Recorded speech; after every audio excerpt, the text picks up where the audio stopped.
കൊച്ചി നഗരത്തിലെ ലഹരി ഇടപാടിലെ പ്രധാനിയായിരുന്ന തുമ്പിപ്പെണ്ണിനെ 10 വർഷം കഠിന തടവ്. 2023 ഒക്ടോബറിൽ കലൂർ സ്റ്റേഡിയത്തിന്റെ സമീപത്ത് നിന്നും MDMA പിടിച്ച കേസിൽ ലഹരി ഇടപാടുകാർക്കിടയിൽ തുമ്പിപ്പെണ്ണെന്ന് അറിയപ്പെടുന്ന കോട്ടയം സ്വദേശി സൂസിമോൾ സണ്ണി, ആലുവ സ്വദേശി അമീർ സുഹൈൽ എന്നിവരെ എറണാകുളം അഡീഷണൽ ജില്ലാ സെഷൻസ് കോടതി കഠിന തടവിന് ശിക്ഷിക്കുകയായിരുന്നു. 2023 ഒക്ടോബർ 13 കൊച്ചി കലൂർ സ്റ്റേഡിയത്തിന് സമീപത്ത് കാറിൽ നിന്ന് 329 ഗ്രാം MDMA പിടിച്ച കേസിലാണ് എറണാകുളം അഡീഷണൽ ജില്ലാ സെഷൻസ് കോടതി ശിക്ഷ വിധിച്ചത്. കൊച്ചി നഗരത്തിലെ ലഹരി ഇടപാടിന്റെ മുഖ്യ കണ്ണിയായിരുന്ന കോട്ടയം ചിങ്ങവനം സ്വദേശി സൂസിമോൾ സണ്ണി, കൂട്ടാളിയായ ആലുവ ചെങ്ങമനാട് സ്വദേശി അമീർ സുഹൈൽ എന്നിവരെ 10 വർഷം കഠിന തടവിനും 1 ലക്ഷം രൂപ പിഴയും കോടതി വിധിച്ചു.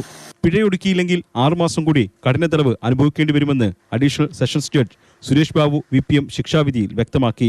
കേസിൽ മറ്റു 2 പ്രതികളെ കോടതി വെറുതെ വിട്ടിരുന്നു. 22C ആണെങ്കിൽ 10 വർഷത്തിൽ കൂടുതലാണ് ശിക്ഷിക്കാറുള്ളത്. ഇവർ കുറ്റക്കാരാണെന്ന് കോടതി കണ്ടെത്തിയത് കൊണ്ടാണ് ഇവർക്ക് കഠിന തടവ് ശിക്ഷിച്ചിരിക്കുന്നത്.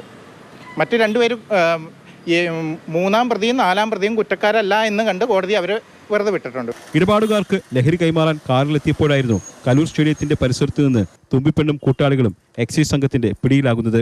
കൊച്ചി നഗരത്തിൽ എവിടേക്കും ലഹരി എത്തിച്ചിരുന്ന സൂസിമോൾ സണ്ണിക്ക് ഇടപാടുകാർ ചാർത്തിക്കൊടുത്ത പേരായിരുന്നു തുമ്പിപ്പെണ്ണ്. തുമ്പിപ്പെണ്ണിനൊപ്പം അറസ്റ്റിലായ കൂട്ടാളികൾ നിരവധി ക്രിമിനൽ കേസുകളിൽ പ്രതിയായിരുന്നു. Ernakulam assistant excise commissioner TN സുധീറിന്റെ നേതൃത്വത്തിലുള്ള സംഘമാണ് കേസ് അന്വേഷിച്ചത്. മാതൃഭൂമി ന്യൂസ്, കൊച്ചി.